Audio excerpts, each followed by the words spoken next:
Hello everyone and welcome back to the channel.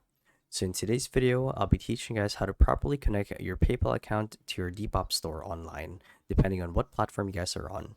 So without further ado, let's dive right in.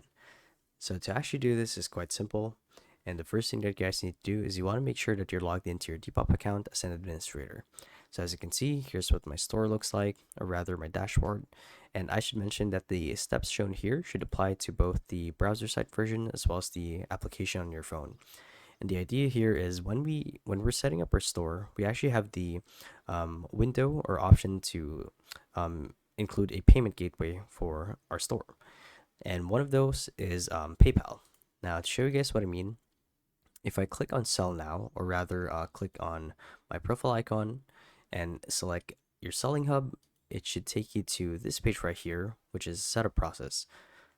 So let's actually wait for it to load real quick, and you'll see that there's a pop-up asking you to add your payment info. So when you go to click on this, it should redirect you to this page where you get to connect your PayPal.